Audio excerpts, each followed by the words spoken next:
everybody. Welcome in. It's Ethan, the Easy Coach, and tonight we're going to talk about difficult coworkers and bad bosses, a topic lots of people have questions about. So, appreciate everybody coming in. An early happy 4th of July coming up. We already have Ed in chat who's making my life fun. He's talking about how he's apparently got a lot of experience either with bad bosses or difficult coworkers, maybe both. So I know a lot of you who are here right when we start are familiar with the show, but just as a few refreshers, number one, yeah, what if I'm both? Actually, we're going to talk about that. I am both a bad boss and sometimes a difficult coworker, and I'm going to be honest about that. And that'll be my story here to lead us in a minute. But if you're not familiar with the show, we run on a Q&A basis. So I'll give a little intro. I'll talk about some of the stuff I've learned. But basically, then we do question and answer. And you can share your questions in the widget that should be on your screen if you're watching in a web browser on PC. The moderators will chuck in the link where you can ask questions off mobile if that's easier for you. And then you can vote on the questions of others. And I need you to vote because I answer questions in the order of popularity on what you'd like to talk about. And that way I know what you're interested in. So this is a good topic because everyone struggled with a difficult coworker. It's also fun. I thought before the holiday weekend, this would be a good stream to talk about some of the difficulties and some of the war stories of really hard to deal with people. You'll have to share those in chat maybe. But I always remind people when I speak here, I'm speaking for myself. I work for Amazon. I used to work closely with Twitch. Now I run Twitch Prime. But I don't speak for Amazon or Twitch when I'm here.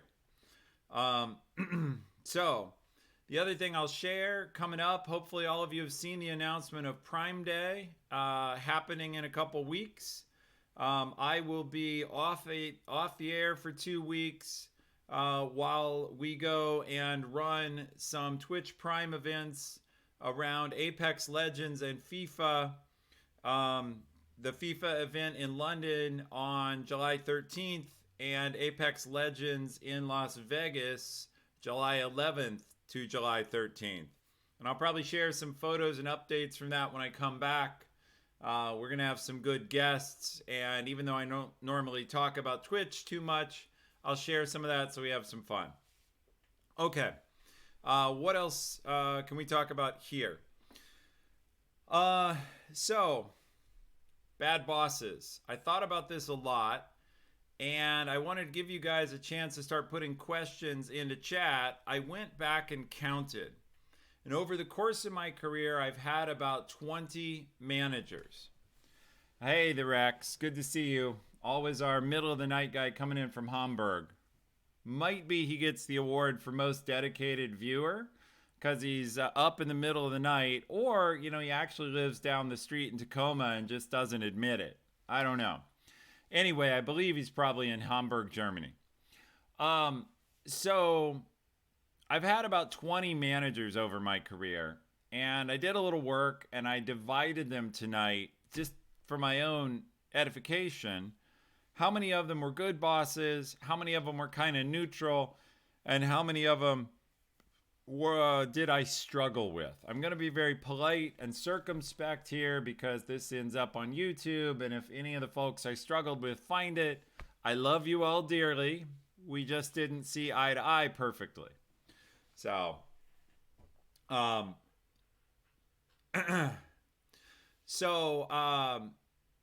what I wanted to say about that though, and I've got my little cheat sheet here with my list of managers.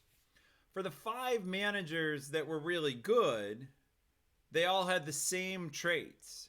They were all supportive and we matched stylistically. For the 5 managers that were not as good, they had different issues. And I'll give this as a prompt, what issues do you want to talk about? So two of them simply didn't understand the technology of the business. I worked in both cases in tech businesses, and they just didn't get it, which made it really hard to work with someone who just didn't understand what we did. One boss said, I want a lot. Didn't matter if it was realistic or not. I want this. I want that. I want. That's great. But he started virtually every sentence with, I want. Hey, Lotan. Good to see you. Thanks for coming. And I hope you enjoy the stream. One boss was simply unpredictable. Like, you had no idea what he was going to decide. And so you were always guessing and you couldn't act on that basis. And then one boss was always managing up. His focus was always on what his boss wanted, to the degree that often anytime we asked for feedback, he would say, well, what will insert the boss's name think? And eventually the people who worked for him got very frustrated, which was like, well, what do you think? Do you have any opinion of your own, or is your only opinion what your boss thinks? So I can talk about any of those. Let's talk about some stories, though, about where I've been a bad boss. And I want to share those because no boss is perfect. And we're going to talk about how to deal with that. And also, by the way, I have a list of difficult coworkers I'll share. But story number one. Some of you have heard this in another context long ago on performance reviews. I was managing a guy early in my career. I was a brand new manager. Probably it was difficult because I was younger than the guy I was managing. And so that's always hard, right? You've got some kid, in his estimation, telling you what to do. That's a crappy place to be. Just from a dignity viewpoint, it can be hard to think, well, this person who hasn't been working as long as me is now my boss. Like, that's not fair. Who knows what he thought? But what I did is, it came time for his performance review. And yeah, I see that's you right now in chat. It's a tough situation. You want to be respectful. Our society normally tries to respect elders. And yeah, it does hit people's ego. And ego is a big part. All we're going to be talking about here, right? Dealing with difficult coworkers and bad bosses is all about working with people that you don't have a good relationship with them. You can't relate to them on their level, or they don't want to relate to you, and you're disconnected. So people's ego really matters. We'd like to think that everyone at a workplace is a professional. But very few people are true professionals and can deal with anyone under all circumstances. So with this fellow that I was managing, I gave him a performance review. And I've told this part of the story before, so I'll hurry through it a little bit. I gave a very insightful performance review, I think, that called out these places he could improve. Unfortunately, he didn't want to improve them. That's who he was, and he liked what he was doing. Or maybe he just decided I was too much of a jerk and too young. What the hell did I know? I don't know what was going on in his mind.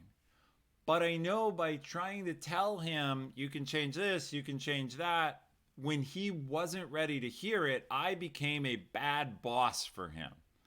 And he hated me from that point forward. And it would be interesting now, it's been a long time, 20 years later, to have him on the show. I've lost track of him, but I could track him down and see what he would say about that interaction. Because all I know for sure is that I was very difficult for him. So that's a case where you can have a difficult boss. Maybe I was wrong in his eyes. Maybe I was arrogant, almost certainly, by the way. Maybe I was giving him advice he didn't want or not enough praise. But I think the fundamental was he just didn't feel I had the standing to do that. And so the takeaway here is relationship really matters. I think if we had had a more trusting relationship, I would have better read him like this isn't who he is. He doesn't want to improve or doesn't want to change these things. And he's not ready to hear this from me. So that's probably the number one thing is when you're communicating with a coworker and you're about to make a suggestion or with a boss, make sure they want to hear it or that they can hear it, at least that they can politely hear it. I see some people are voting up questions in chat. Very much appreciate that. I see the audience is coming in. Welcome to the show if you've just joined. We're talking about difficult coworkers and bad bosses. And right now we're talking about me as a bad boss. I'm going to share one more story and then we'll go to the questions. And yeah, I see there in chat, is there a certain way you need to ask a question? There is. The moderators can help you with that. And if you can't ask the question, they'll copy them in for you. So the second story I'll tell is much more recent. And it's me as scary boss. No surprise if you listen to me here, I'm loud. I happen to be a little bit over 6'2", so I'm big. I'm also very enthusiastic. You don't always see it here on the show. You see it more when I'm in Awesome Dave's studio and I'm standing up, and I tend to talk a lot with my hands. And I get my hands shaking and I get loud, and not everyone loves that. And when I'm excited, I can be a bad boss for people who like things quiet. Macaroni Man, thank you for following.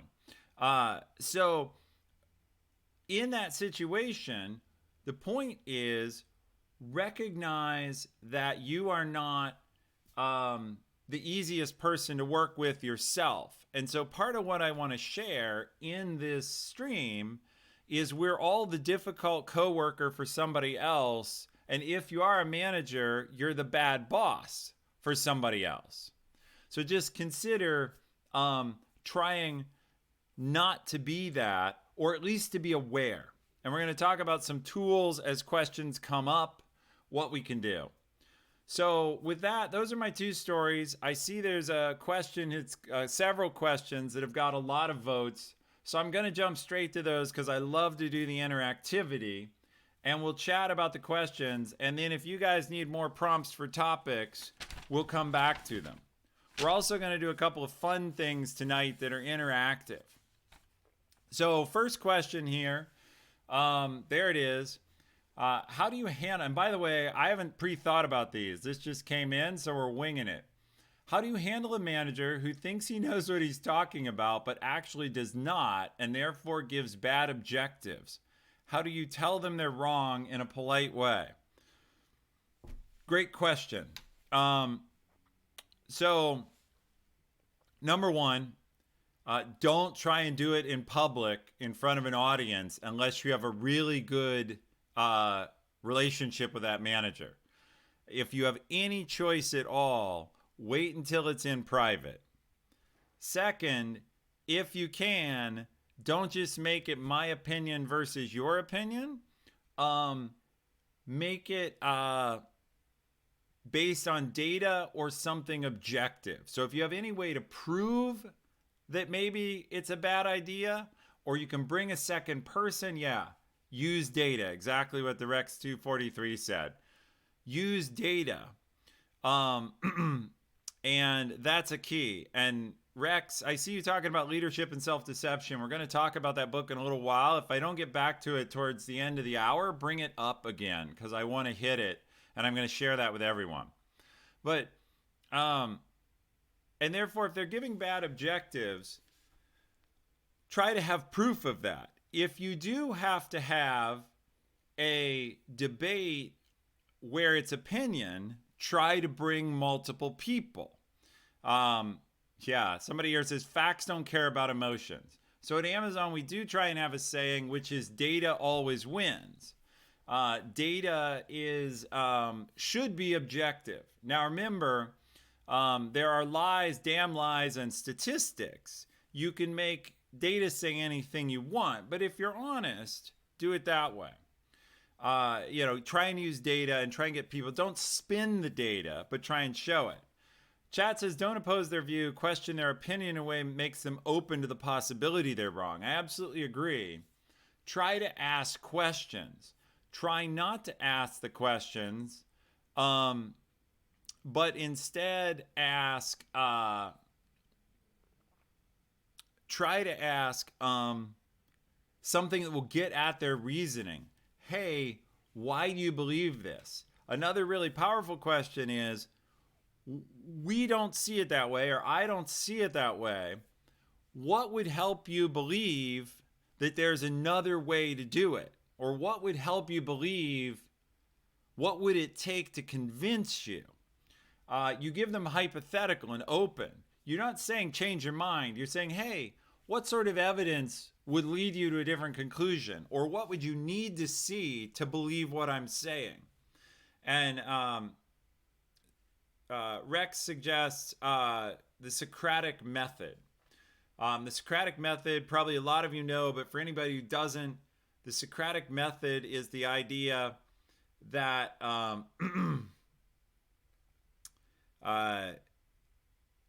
teach through questions. So Socrates had the idea of asking leading questions to bring people to a new understanding. And the challenge with that is bosses in particular can dislike being led by the nose places, and they can feel that the Socratic method, Socrates' issue with that method that makes it good for teaching, but only if you have someone willing to participate, is that the Socratic method, it's pretty obvious that Socrates, or you acting as Socrates, think you know the answer. And someone says, isn't that kind of manipulative? Yes, people can feel like you're talking down to them. So Socratic method's okay, and I use it some to teach for sure, but I often tell people, hey, I want to play Socrates here. Can I ask you a series of leading questions? If I were trying to convince a manager of something, I probably wouldn't do that. I'd instead ask them honest questions. So reviewing real quick, not in public, bring data, don't make it a confrontation if you can at all avoid it. Bring extra people or refer them to other experts and ask questions. Basically, the human ego must protect itself. And so if you ask questions in a way that's going to lead people to believe that they are being challenged, they have to step up and stick their ego in. And you just really don't want that. So try and avoid it. So let's see here. Rex 243 already brought up my favorite book on this topic. So I'm going to go ahead and flip to it for a second. I'm going to bring up a web window real quick, and we'll talk about it real quick. And it's going to block over my face. I'll lean over here out of the side, but I blew it up real big so you can see it. And we'll take it down so it doesn't mask the question. For both difficult coworkers and challenging bosses, this is my favorite book. You can find it on my book list, which is the list of recommended books on the show. You'll see it's in fact book number 1. Rex is reading it. Leadership and Self-Deception will challenge you as a book, but the key it gets at is all the ways in which, like Socratic method, we piss people off by the way we interact with them because we're treating them as objects, as being in the way of our goal rather than as people. And the human animal can feel when they're being treated as objects, not as people. And whether your arguments are good or not, oh, I need you to do this because of reason X, Y, and Z, they'll get pissed off and they'll push back against you because they feel that you're manipulating them. And so, look, I can't explain the whole book here. You've got some testimonies from people here in chat. If you want to get better at dealing with coworkers, read this book. Okay. I'm going to kill that window so it's not in the way. And let's see. We have some stuff in chat here.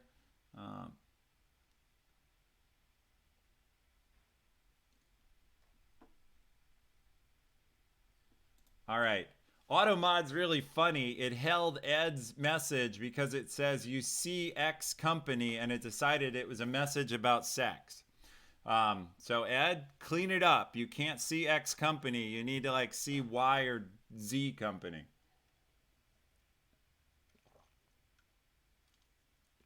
Okay. A bit more context to the question I ask. In construction, you see company X or worker day to day on the same job site. All right. We'll get back to your questions here in a second. So I think we've answered this one. We'll get to your construction question, Ed, in a little bit, but thank you for being here. We're going to jump down to the next question in order, though, which is, what is the best way to deal with a coworker who is a crier? This is tough, right? If you go to the old Tom Hanks movie, there is no crying in baseball. Ideally, I guess there would be no crying in the workplace, but that's very unrealistic. Lots of people get upset. You can generalize this question to what do you do with someone who's really upset? But anytime you have an upset coworker, when someone is emotional, they're no longer thinking, they're feeling. And so if you have someone whose emotions are running away with them to the point where they can't control them, whether they're angry, whether they're crying, whether they're scared, you're going to have to help them manage those emotions because they're not in a place to be rational. And presuming that you're not looking for an emotional response, you're going to have to get them to a place where they can be comfortable. Basically, there's this idea that we all have our regular brain, and then I've talked about this a bit on Devin's show when I'm on the Nash Nation. There's something called an amygdala hijack. And the amygdala is the part of the brain in the back, also called the lizard brain, that basically controls your fight or flight instinct. And it's what's going to drive you when you're feeling emotionally scared, angry, upset. Well, it's called a hijack because the amygdala has the ability to dump your body full of chemicals that are meant to either have you kill the tiger or outrun it. And when you're getting ready to kill the tiger or outrun it, somebody says, can you define crier? Sorry, since I'm answering that question, I'll pause and do that. Crier means someone who, whenever you talk to them or work with them and it's upsetting, they start crying. So some people have learned to avoid bad news or that they can control and manipulate coworkers by what we call turning on the waterworks. So you try and give them feedback they're not doing well, or that they can't have a day off, or that they need to change something, and they start crying. And so, yeah, somebody wants to learn that. Bring on the river of tears.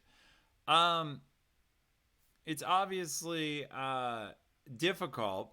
And when you do have someone in your office or a coworker who starts crying in your workplace, they're making themselves the center of attention, and they have a visible sign that you're a mean person.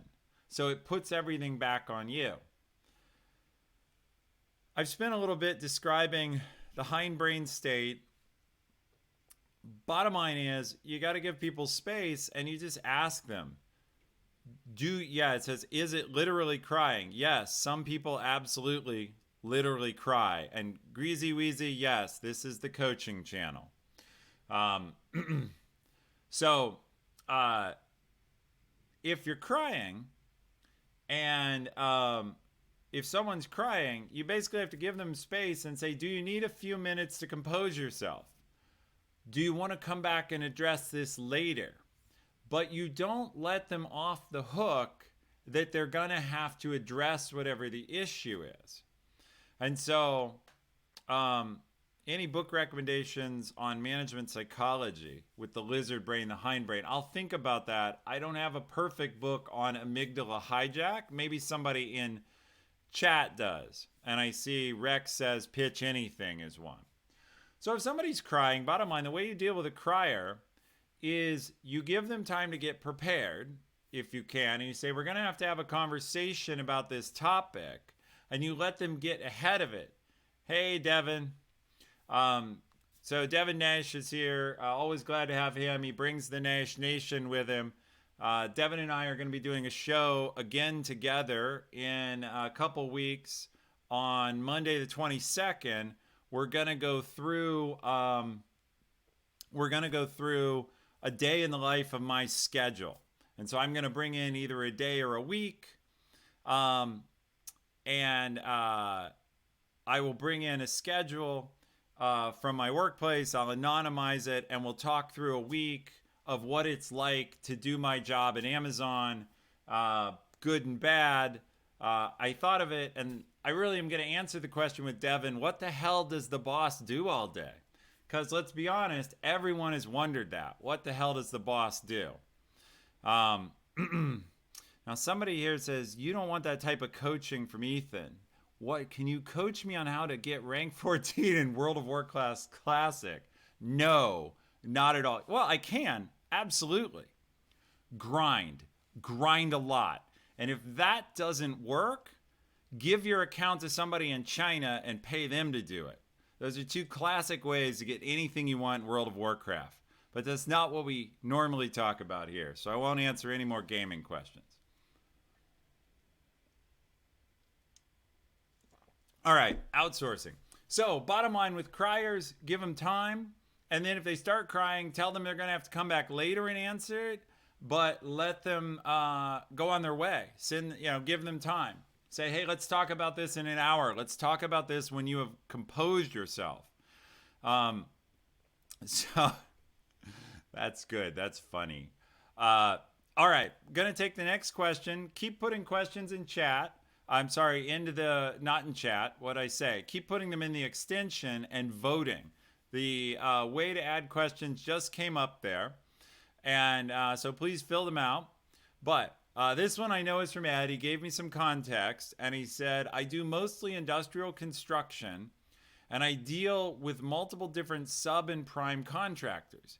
How do you balance your relationship with both when your own company and the other contractors are being difficult? Okay, we're going to take a shot at this, Ed, and I'm really glad you're here because I'm glad there are people from different backgrounds. I don't know that much about managing subcontractors in your construction industry, but I think this situation is really when you're caught between multiple different entities and maybe your own company isn't doing things the best way. So, the problem with contractor and subcontractor relationships is that there's money directly on the line. And everybody's trying to maximize the money they get and minimize the issues that they have to pay for. And so in a situation like that, there's a lot of ego and nothing makes people as sensitive as having money tied up in what they're doing. So if they have money on the line, they're going to be much more difficult to deal with. And I'm not sure in the subcontractor world, you're going to have to live with that because there's no way to get away from it. But remember, that's going to trigger that hindbrain right away. So you want to try and separate the issues from the money if you possibly can. Dealing with difficult coworkers there, though, when you're trying to manage multiple people, and Ed,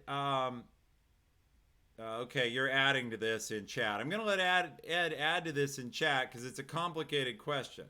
For, say, a school that has a 2-acre big site, you'll work with 7 to 10 different companies always doing their own thing. Yeah, so at some level, you're really asking about program management and multiple stakeholders. There's a few things there, and I don't think it's just dealing with difficult coworkers, but a lot of this does come back to, if we think of it in relationship terms, it comes back to building trust. And so I would say, yeah, and 40 Pink Dragons, our moderator here, used to run something similar. She's used to working with a diverse crew of people in a warehouse setting, and she may be able to advise you better than I can. But what I was going to say is, she's right. Try to bring everyone together if you can. And you need to build trust, build a relationship if you can, where people are willing to work with you and compromise, or they're willing to trust you a little and give a little. Because if everyone's just dug in on, I want to do things my way and the easiest way, and you're the guy caught in the middle, that's going to be hell. I strongly recommend asking everyone questions, getting them to talk about what they're trying to do. Ask rather than tell. This is a really big thing I'm working on right now myself. I just read a book, it's not on my book list yet, called Humble Inquiry, that's about asking. And Ed says, I agree with the trust thing, but communication is hard. So my best advice there is try to build the relationship over food or drink off the site. Like, invite people out for a beer at the end of the day, bring them back to your truck and pop a cold one off the work site. I'm not trying to get you in trouble with drinking on the work site. If you go to the Roach Coach at lunch, that's what we always called it at the construction sites near my office, where they roll up the taco truck. Buy someone a damn taco. It's not going to cost you much compared to what's happening to your heart when people are fighting. So buy someone a taco, and over lunch, try and chat them up and build that trust and tease them out, because trying to build the relationship and resolve the problem while the fight's happening is going to be hell. So I don't know your exact situation, but when the plumber is arguing with the electrician, or the plumbing sub with the electrical sub, is the wrong time to need to build relationship and be like, hey, can't we all get along? Instead, that's the time where you've got to have already had the tacos or the beers with all of them, so that they can work it out. Because just like here in chat, right? Twitch is famous for trolls. And anonymity, or not knowing people, causes them to behave like dicks. But if you have any kind of relationship and you need to work with somebody again, you're much less likely to be a jerk. And so, look, I should say, there's no perfect solution to difficult coworkers. There's a bunch of tools. Let me talk about my favorite tool for a second, and then we'll do a fun activity before we do more questions. We'll do something interactive. So I have this thing I've developed over the years that I call the chameleon model of management. And basically the idea is, for any two people to work together, they've got to adjust to each other. Well, you can't control the other person. So if you want me to adjust to you, you don't have any control over that. Maybe I will, maybe I won't. The most you can do is ask me. You can say, hey, Ethan, you're big and loud. It bothers me. Do you think when we talk, you could sit down and try to talk a little more quietly? And maybe I will. And maybe I'll say, hey, this is who I am. I'm enthusiastic. Deal with it. But you can at least ask. So thing one is ask. But if the other person doesn't adapt, your strongest tool is to be good at adapting yourself to the other person's style. So if you deal with someone who's very quiet, get good at asking questions and being quiet. If you deal with someone who's loud and energetic like I am, even if it's not your natural style, you may have to say, oh, I'm about to have a meeting with Ethan. I've got to psych myself up for loud and energetic. Or I've got to take someone with me who can help me manage that. Um, the point is, I would coach everyone who wants to work better with their coworkers, better with bosses, get good at asking the other person, what is your preferred style? And then trying to give them that style. So, for their style, for example, I like to brainstorm. I like to go back and forth really quick and exchange ideas quickly as opposed to long periods of listening and long periods of talking. I like to go back and forth. So that's my style. So if someone asks me, how do you like to brainstorm? I'll tell them I like to iterate. I like to go back and forth. I like to debate. If they tell me that's not my style, I'm very quiet. Can I write out my ideas and you comment on them in email? I can adjust. I try to be a chameleon for the styles of my team members, but sometimes I guess wrong on their style or I forget to ask, and sometimes I get caught up in my own enthusiasm. Shane's Abs, great Twitch name. I love some of the Twitch names, by the way. Yes, I'm glad you're here. Welcome in to everybody who's joined the channel, and I'm doing very well. Thank you. I'm looking forward to the 4th. So let's take a quick break. I want to tie back to something I did in the last show about building relationship. So in the last show, I talked about this idea that this researcher discovered that two people can sit together in a room for an hour and go through 36 questions that take them from being strangers to being very comfortable with each other. And the questions go from the very anonymous, the very impersonal, to more and more personal.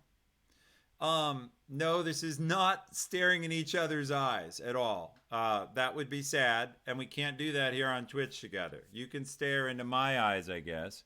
But instead, here's how it works. You can link the questions if you want, Rex. I'm going to go through question 1 again and then question 2. So Arthur Aaron, actually the auto mod may block your link, but we can put it in later. Bottom line is, after I did the show, the first question was, if you could have dinner with anyone in history, living or dead, who would you pick? So anybody in chat, if you didn't answer last week, feel free to re-answer the question this week. Go ahead and send in your answers in chat right now because they're fun and interesting. The point is, if you could have dinner with anyone living or dead in history, ideally real, but if you want to put in a game character or a superhero, go crazy. Stick them in and let's talk about it. But the point is, that's the first question. And very few people are afraid to share, well, I would like to have dinner with Abraham Lincoln, one of my choices. Or the one I gave last week, if I could pick anybody in history, I would absolutely pick Jesus Christ myself, simply because wow, a chance to talk to the Jesus Christ. In my opinion, God. In your opinion, maybe a prophet, maybe a holy man, maybe a misunderstood crazy guy. But that would be super fascinating, right? Yeah, so our auto mod is set to block links. So we'll post the link in a little bit, but you can find it from Arthur Aaron. And his 36 questions. So I see Teddy Roosevelt. I see the point. There's so many people to pick. And I agree with that. Steve Irwin would be really interesting, although he's dead. Julius Caesar would be incredibly interesting. I love history. The Prophet Muhammad.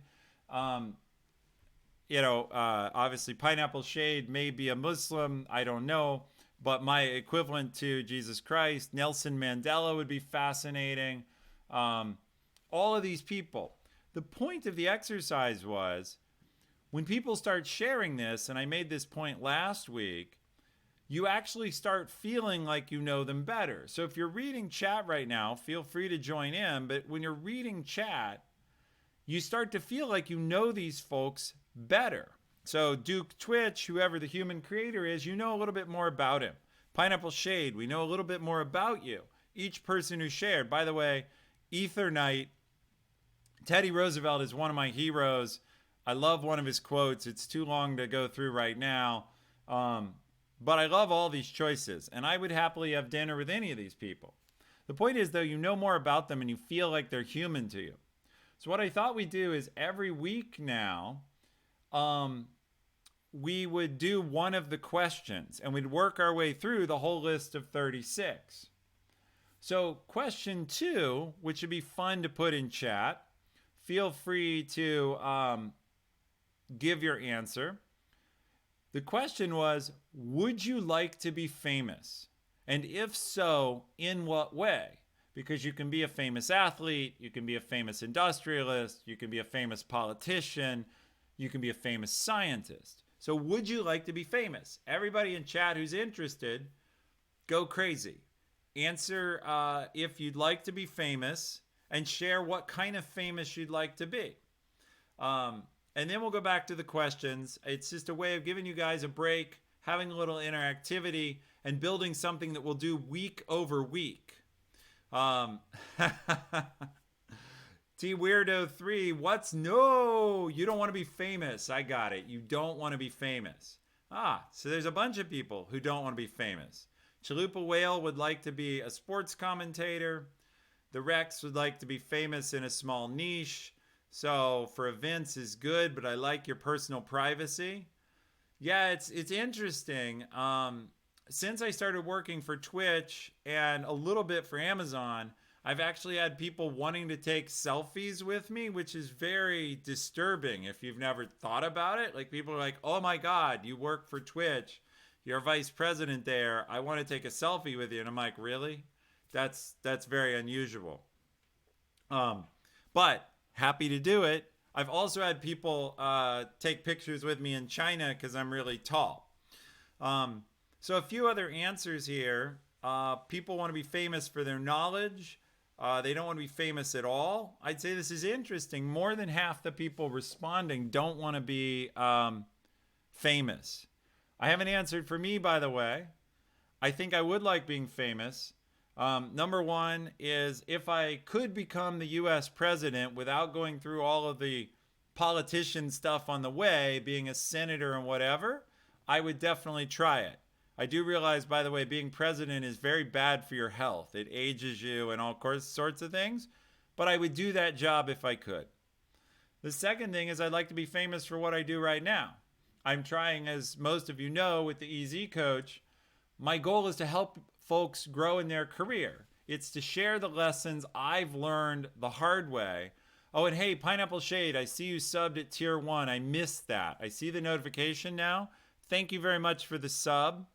Anyone who subs, I give all the support that comes to this channel. We use either for costs. We just got our damn Comcast bill today, and the bandwidth to have a good channel goes to either that or it goes to the Washington Trails Association, a hiking charity where I'm on the board. So I very much appreciate Fungineer, who's a Twitch guy, a retired Twitch guy, cheered Bits and is on the Bits leaderboard, and I appreciate Pineapple Shade subbing. You're kind of famous. I'm from Canada. Rex is for overseas. Well, Shane's Abs, a belated happy Canada Day to you then, since that was yesterday. But the other way I'd like to be famous is with this channel. I want to help people have better jobs and enjoy their work more. People spend 50, 60 hours a week usually on their jobs, maybe more. Nice cheer there, Coffee. Thank you. You're now atop the leaderboard. By the way, for those of you who don't know Bits, it's a product I built.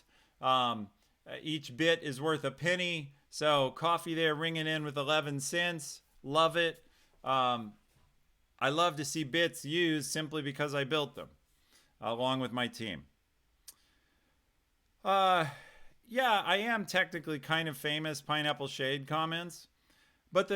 And I love what I've done with Amazon. That part's fun.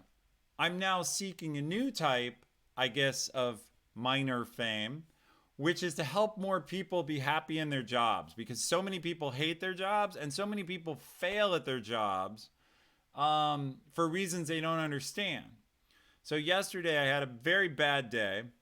I interacted with several smart people in different contexts who aren't succeeding in different parts of their job, at least in my opinion. And it's not an intelligence problem, it's a drive and focus problem. And I was lamenting to my wife, why is it that some very smart people seem to lack common sense?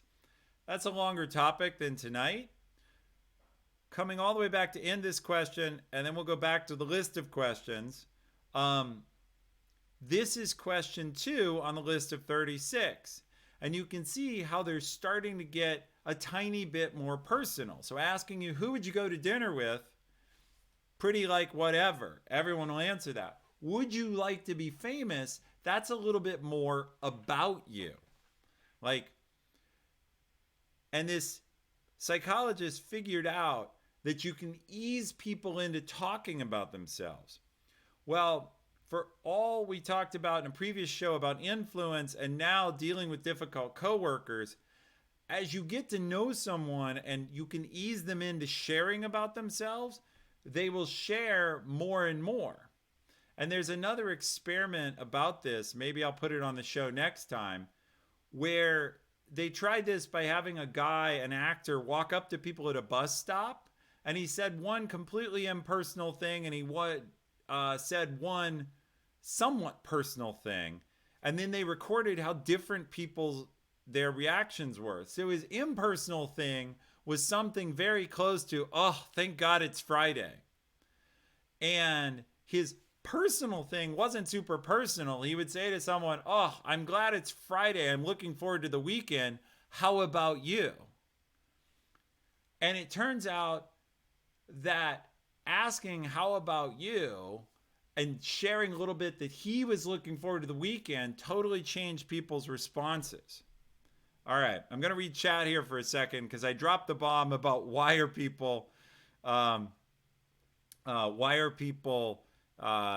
can't smart people sometimes seem to have common sense and just do what they need to do?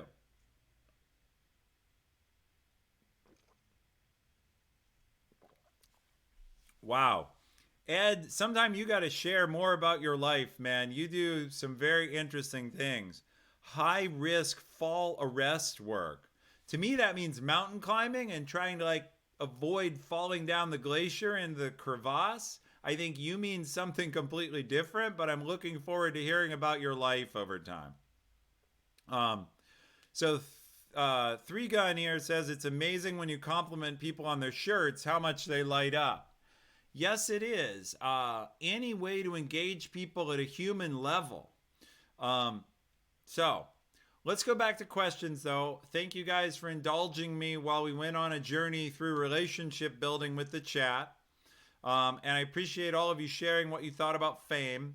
Next week, we'll add question 3, and there's 36 questions, so we'll get through this in a year or so, and we'll all be best friends.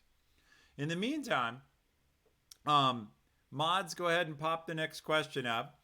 That question is how to deal with a manager who micromanages too much and is interfering with my work. The way to deal with a micromanager is very difficult, but what I do is I ask them, I try to overwhelm them with data. I basically say, look, what is it you need to know to feel comfortable with what I'm doing? And chat says, oh, and there's a bunch of people with this question. You try to figure out why they're micromanaging, and you can ask them. I wouldn't call them a micromanager, but I would ask them politely, as is suggested in chat. I would say something like, it seems like you're a little uncomfortable with my ability to execute on this task. What sort of feedback would help you? Or It seems like you're checking in with me frequently. Is there anything I could do proactively to help you feel more comfortable? And you try to get that conversation going. Micromanagers have some reason they're micromanaging. Now, I say on the channel all the time, hey players, hi everyone. If you just have a truly bad boss that's bad across the board, there's no choice but to get the hell out. I'm really advising on how to work with difficult coworkers or bad bosses that it's possible to work with. If you have really bad, a truly bad boss who's a micromanager and all these other terrible things, you may just need to get the hell out of Dodge. But assuming they're otherwise a decent boss with one or two flaws, and look, I said earlier I had 20 bosses, 5 good, 5 bad, and 10 in the middle. The 10 in the middle had all kinds of different flaws, but they weren't terrible, so I kept working with them. In a case like that, you manage the bad boss and the micromanagement by trying to figure out why and trying to figure out what's driving it. Very few bosses that have any hope of being good are like, yes, I want to micromanage you. They have something going on that's making them fearful. They're fearing usually that if they're not on top of you, you're going to fuck up and they're going to pay the price for it. You're therefore trying to figure out what that is and make them comfortable. And that comes down to asking questions or understanding what they fear. Now, if you just have someone who's got fear in their hindbrain and they're going to control you all the time, I don't know. In a great world, you move on to a different manager if you can. Right now, in most of America, at least, the economy is good. It's hard to find good people. Go find a better job. Shane Zab says, I agree with your 10 bosses in the middle statement. It's very hard to find a perfect boss. If they are okay enough, you can usually deal with it. You know, I completely, the 5 bosses I've had that were good were so pleasant that I definitely encourage you to find a great boss if you can, but most of the time you're not going to have one. Duke Twitch, thank you for the feedback. And so if you don't have a great boss, you're going to need to just manage through it, and everyone is flawed. A lot of people have joined this stream since the opening, but if you go back and watch the VOD, I shared 2 times where I screwed it up, and 2 times is by no means the limit.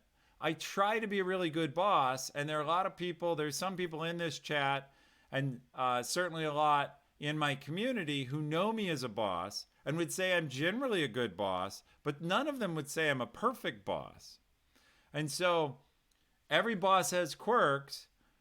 I talked earlier about the chameleon skill. The chameleon skill of adapting your style. The more you learn that, the more you can adapt to anyone.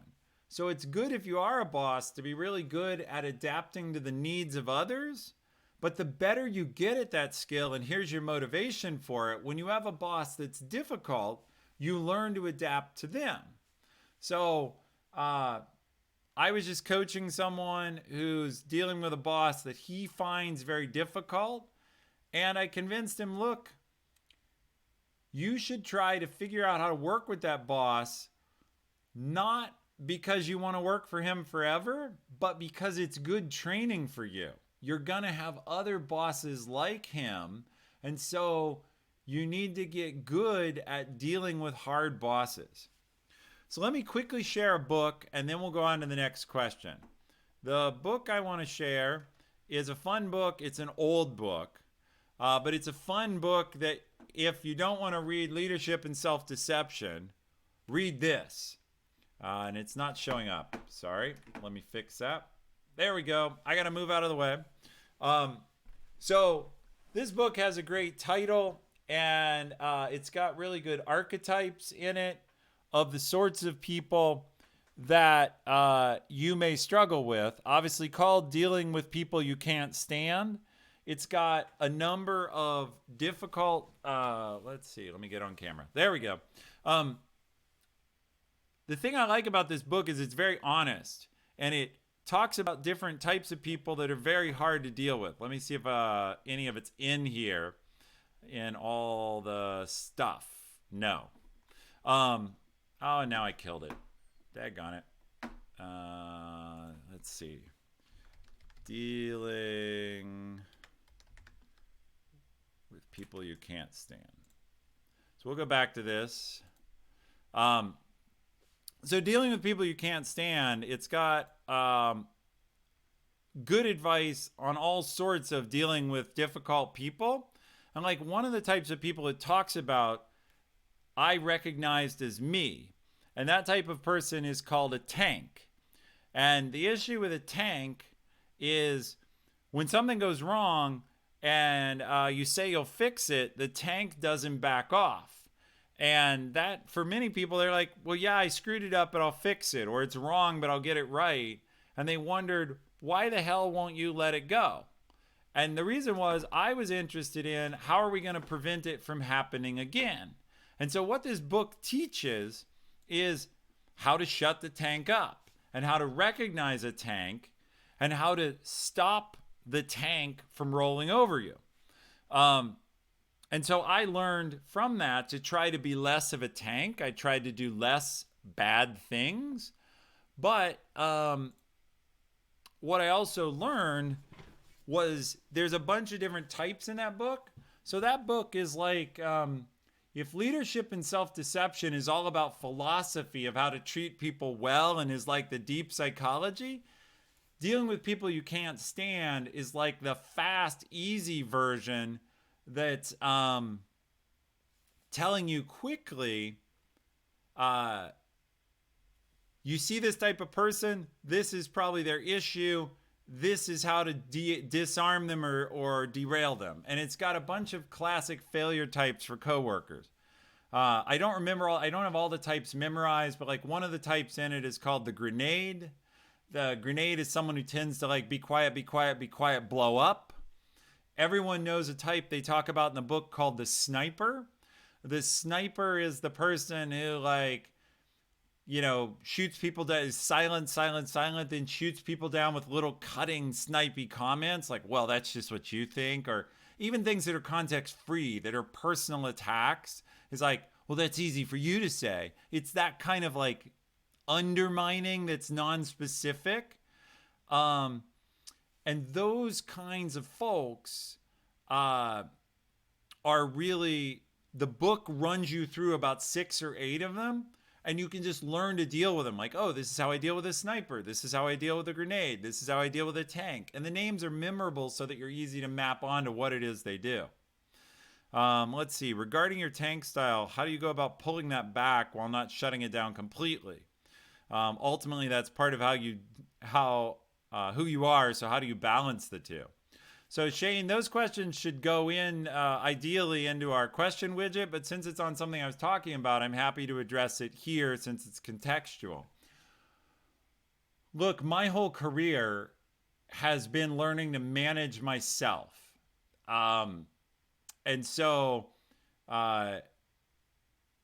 basically as a manager of first dozens and now hundreds of people and at some points close to 1,000, I have a loop running in my head all the time that's asking, am I doing this well? Am I doing this well? And it's not paranoid, but I'm always trying to be self-aware of both what am I trying to accomplish and am I trying to accomplish it in a way that these people can hear and that my team can interact with. And so what I can do is realize that I can continue to ask someone something, but without making them feel threatened. I can explain myself. And so let's say I work in tech, obviously. Let's say a system goes down and I go to the engineer whose software broke and I say, what happened with the system? And they tell me, blah, blah, blah. We didn't plan for enough load. We didn't scale, so we had to add some servers. And I can say, okay, did you add those servers? Did you add more capacity? And they say, yes, we did, or we're doing it, or whatever. At this point, I can keep pushing on them in a way that they'll feel attacked, or I can say, well, I can explain myself and say, look, I'm very interested that we avoid this problem in the future. Do you have a plan for that? Or do you have an approach for that? And maybe they say not yet. And so I can say, well, do you agree it's important over time we avoid this or whatever? And basically, can you come back with a plan? Or the tank approach is to say, well, we need to have a plan to prevent this problem from reoccurring. And can you have that plan to me tomorrow morning? Or I need a plan right away. Or what are you thinking? Those are tank approaches. I try now to ask questions. And it's a little bit leading. We talked about the Socratic method being leading earlier. That's what I try and do. All right. So I got to say, by the way, I love the discussion that's been happening in chat between Ed and Pink Dragons. One of the things I wanted to talk about, and I got distracted earlier, is how I want this community to form. We have a bunch of folks in the community, and if Devin Nash is still listening, Devin brings a lot of the Nash Nation with him and supports what I do on his show. And a lot of the Nash Nation are Twitch natives, mostly gamers. We had Greasy Weasel, I think it was earlier. I lost the name. Greasy Wheezy, who was clearly asking gamer questions. And they're coming from a Twitch perspective, and they're young and they're early in their career. And I love that you're here because it's you I want to help. At the same time, we have a bunch of people from my network that are professionals in an office. And then we have folks like Ed, who come from a completely different industry that I don't know that much about, but Pink Dragons does. One of the things I hope with our community over time is that you'll coach each other. And you hopefully will end up being able to help each other improve as much as I'm able to help you. And I also learn from you as a community. And that's what I want to do. So when you jump in and share what you're thinking, or tell me what answer doesn't work for you, or ask me questions I don't know how to answer, you push my thinking as an executive. And I want that. And so I appreciate everyone who's here. And I just wanted to take a time out to explain, hey,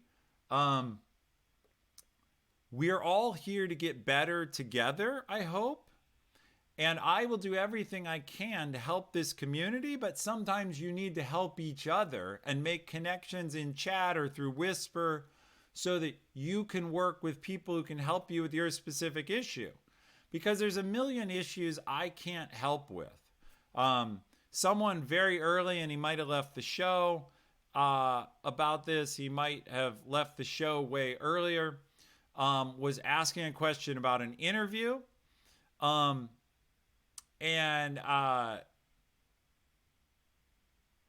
Tonight's not where we're talking about interviews. His question might be further down, and we'll see if we get to it in the questions. But someone in the chat could definitely give him some advice on that. So I appreciate you doing that. And Ed, yeah, you work with your hands, not with your fingers.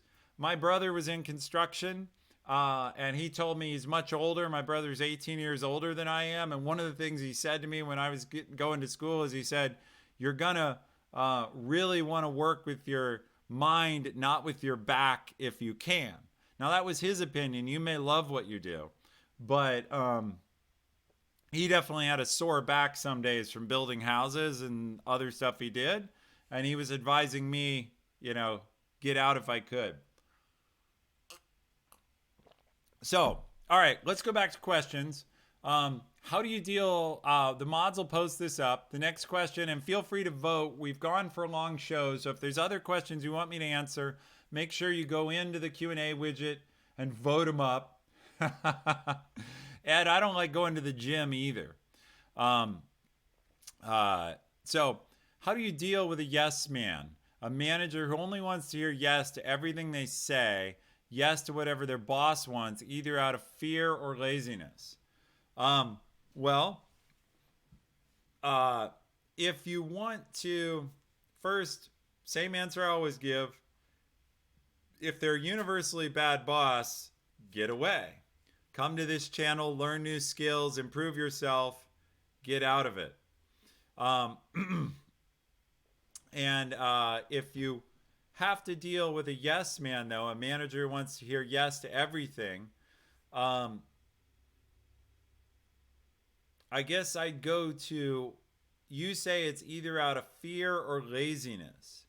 Um, I would try in this situation to understand what their boss wants so you can get ahead of it if you have to. Like, this is a bad situation, what you're describing. You're sometimes going to have to say no. I would try and understand what can help your manager hear no. In other words, they're being driven by fear of their boss. Okay, I try to get them on my side and say, look, we can't do all of that. What does the big boss need that would take them out of this? And yeah, it says, chat says, this sounds like a middle manager who's struggling. It is. But if you have a boss in that situation, I would try to catch them when they're not asking for something and saying, look, we often get run around because of what the big boss needs. How can we get ahead of that? How can I help you? What can I do to be different? And so you got to work with that as best you can and try to understand. Basically, at this point, you're managing through your bad manager to try and manage their boss. That's the issue. Let's see.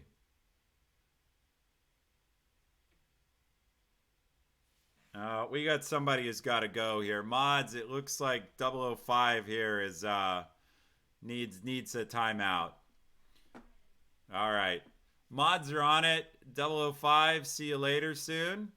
Chat, I apologize. We've got some Twitch folks in who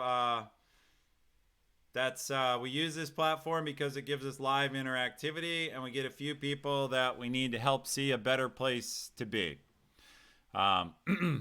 So, bottom line is you manage a boss like this by trying to understand what they need. Okay. And yeah, we've got some Twitch staff in here also. So these folks will find their way out real quick because luckily, all right. I'm just going to take time and deal with this real quick.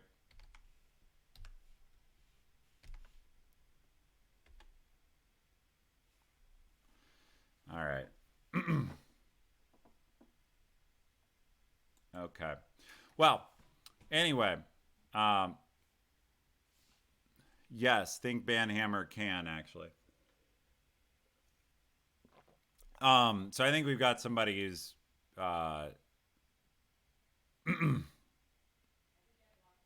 okay, fantastic. All right, we're gonna move on to other questions. It's wonderful to have the help of the staff. I appreciate that. I appreciate you jumping in. That's one of the benefits because I know a bunch of people at Twitch from working there. I have some staff in chat and they help regulate some of the problems. But it's the way it goes. Anyway, we're going to go on to the next question. This one that was asked is really tough. Basically, you got to figure out what the big boss wants and try and work with them and try and get your boss out of his hindbrain with the fear and laziness. And that's, again, relationship. And there you have it. Piker, we don't take questions about Twitch. I don't speak to questions about Twitch or Amazon, but feel free to apply online. Okay. Next question is, how do you handle bosses that spew process improvement BS? E.g., look how far we've grown since Project X. When for most of the ants, it doesn't seem like the problems have been fixed. All right, this is a, and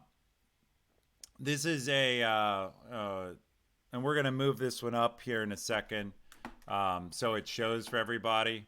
Our mods are busy, so I'll go ahead and do that. And we'll pop this one up. So how do you handle bosses who spew process improvements? Well, and when the problems haven't been fixed, I guess I'd ask questions or show data. I would try to show some data about um, what's still a problem. But I would also try to ask questions. Uh, and so I would try to um, I would try to engage them about, and you can ask good questions, get a discussion going with them, like, hey, what do you think of the new process? Or could we go back and do a post-mortem on the process? But basically, you ask questions like, hey, what do you like about this process? Or how do you see it actually working? Um, but we talked earlier about when you disagree with a boss, try not to make it a public argument. Instead, uh, go back and if you can, talk to them in private so they're not threatened and their image isn't threatened. Ask them questions, bring data, bring other people, but try to make the discussion about the problem and not about the boss spewing. Because this book um, we talked about the book Leadership and Self-Deception. If your internal belief is your boss spews a bunch of BS, it's going to be really hard to talk to that boss and get them to hear you because they're going to feel that you think they're a dumb shit. And if you're approaching your boss basically trying to be nice, but where you secretly think they're full of shit, they're going to feel that. And so if you can't get past the fact that you think your boss is full of it, you can't build a relationship or you don't think they have other skills you can respect, you're going to need to find a different job and a different boss, or you're going to need to suffer. Those are the reality. If you generally have a good relationship with your boss, but that boss has a process spewing problem or some other problem like that, then you need to find a way to get them to discuss that topic without it being about them. And so make it about the process. So that's my answer there. Chat's lively tonight. We got a lot of good stuff going on. Okay. So we'll answer a couple more questions. We'll call it a night. How do you cooperate better with a coworker who has a very negative view on challenges and opportunities? Oh, thank you for whoever asked this question. This is really hard. I tend to be an optimistic person, and someone who's down on everything I find really difficult. All right. And I don't know. I see you said it's your question. Give us a pronunciation guide for your Twitch name. Dr. Druino? How do you want that said? Anyway, when I find someone negative,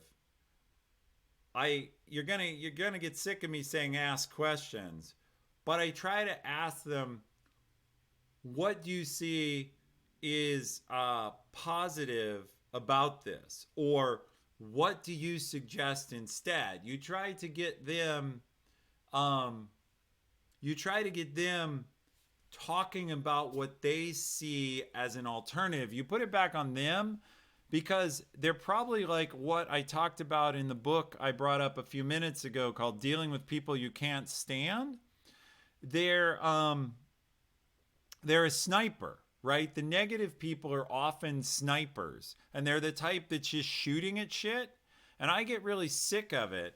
And so after a few times of that, I basically ask them, hey, what is positive you can add, or what would you suggest? And sometimes, particularly if you have a group environment, you can set the rules for them and you say, we have a rule here, which is if you're going to criticize what we're doing, you have to make your own suggestion. So a simple example of this, years ago, I used to go out to lunch each day with a group of friends, and we'd get sick of going to the same places that were near our office. And so what would happen is someone would say, where do you want to go to lunch? And people would say, well, not McDonald's and not the Olive Garden and not Taco Bell. And what we had to do is we changed it to a rule that if you shot down the suggestion of where to go, you had to make another suggestion. And so I would try to do something like that. I'd try to build a group vibe that made their constant negative difficult. And thanks, coffee. It is a good rule. I would try to do something that made it so that they had to be positive. And if I couldn't do that, I'd ask, do you have to work with them? Now, this question says, how do you cooperate with a coworker who's very negative? I guess I'd try, again, I've said a few times, build relationship. I'd take them to lunch.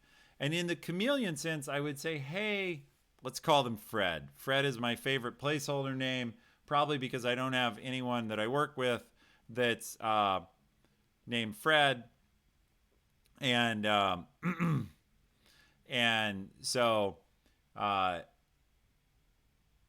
with someone like this, I would take them to lunch. Thanks, Banhammer, for the bits. I appreciate the big cheer. You just displaced coffee as number one, though, right after you used the badge. So let's use the random name Jeff. I'm going to stick with Fred rather than being misinterpreted which Jeff I might be talking about. But in the spirit of the chameleon, which I talked to you about earlier, I would take them to lunch and say, your style is very difficult for me. It feels like you're generally criticizing what we're doing. And could you change your style in some way? Could you do things differently? Could you offer other suggestions, or could you ask your questions in a way to get at something positive? But I would try to ask them to change their style. And if I couldn't do that, I'd at least try and have a discussion with them and ask them to shut the hell up. And if I couldn't do that, I'd try and have a discussion with them about, look, I get that your style's different and you tend to see the problems. How can I address those positively? So, all right. Let's see what else we got here. Oh, we got a question that got voted up huge. So let's roll to that. How do you handle a boss who plays favorites? What if you aren't the favorite, yet you don't want to alienate, or what if you are the favorite, but you don't want to alienate coworkers? All right, this is a great question. First, bosses shouldn't play favorites. But the reality is all bosses have people they work with better and worse, and it's going to seem like favorites to somebody. This is really hard. I will tell you a story. I don't know if he's still here in chat. I haven't seen him show up in a little while. Earlier he was on. My producer, Awesome Dave, was here. And Awesome Dave has worked for me in 4 different jobs, and now he's producer on the channel, even though he's working at Sweet Green as a full-time job. But to avoid this sense of playing favorites, what I did when he worked for me is I said, look, Dave, everybody knows that you and I went to college together. Everybody knows that you're my friend. So let's, we're going to take care of some more idiots in chat. And so we're going to take a second here to say goodbye to some folks. Bye-bye. And yeah, so we don't need people in chat who are difficult, who aren't here to improve themselves and are just trying to attract attention and be off color. It's not welcome. It's not what we do here. And luckily they will all find themselves someplace else to be on another Twitch channel. The good news, and I want to thank the whole community for this, why are we seeing idiots in chat tonight? We're seeing idiots in chat because there are more of you watching than ever, and as the channel grows in popularity, we climb up the rank of channels in the Just Chatting category, and when we're on and Just Chatting, you attract some jerks. And so the more we're in, yeah, it says, oh my God, you never finish your thought because of the idiot. Well, I'm going to get back to it. So, the story about Awesome Dave, yeah, I can, Banhammer, I can do that in a second. We've got a mod on, he's just multitasking a little bit. And if I need to do that, I can add you as a mod here in a minute. So I'm going to finish this question, though, come hell or high water. What I did with Awesome Dave is I told him, look, I'm going to have to treat you harder so that people just think it's vaguely fair. People know that I know you. They know that we're friends. They know we've worked together. So I'm going to push you harder and you're going to get less from me. And I set it up that way from the beginning. And so I pushed him harder and did less for him. And that way I played anti-favorites because I said, you're going to have to live by a higher bar. Now the key is he accepted that coming in the door. He was warned that those were the rules if he wanted to work for me at Amazon. So when he was reporting directly to me, I gave him the hardest time and the least benefits. That's how I tried to address it. Now, some people still thought I was playing favorites. I can't do anything about that. But how do you handle a boss who plays favorites? Basically, it comes down to, are they doing it intentionally or not? If they just have their favorites and they're going to play favorites, obviously, I would say you have a bad boss and just get away. The second thing, of course, is you can try to become the favorite, but then that's the rest of the question. What if you are the favorite and you don't want to alienate coworkers? I would talk to my boss and I'd say, look, please, it's important for us to have a good team for you to treat me equally and to treat other people well, because if it looks like you favor me, it's bad for you and bad for me. So I would talk to the boss and say, I really appreciate our great working relationship and I want you to succeed and blah, blah, blah. But don't treat me in a way that makes it hard for me to work with our coworkers. Don't treat me poorly, or don't treat me in a way that makes them feel bad. And if you want to do something for me, let's talk about it offline, but hold me to the same standard. That's how I would handle it if I was the favorite. Because you never want to be that person who's seen as the suck up. People will start to undermine him. Edgy, watch it. We love you, but bag lickers is not the most flattering term. And yes, there's a bunch of those folks. All right. If you have a boss who plays favorites and they're really going to do that in a very obvious way, like maybe they just have people they like, that's hard. Everybody likes different people differently. And so I've had bosses that they play a sport and someone else plays the sport with them. That's tough. You can't fault them for if they're a golfer and you're not a golfer and they play golf with somebody else on the team. You got to let people be human. But if they're treating their golf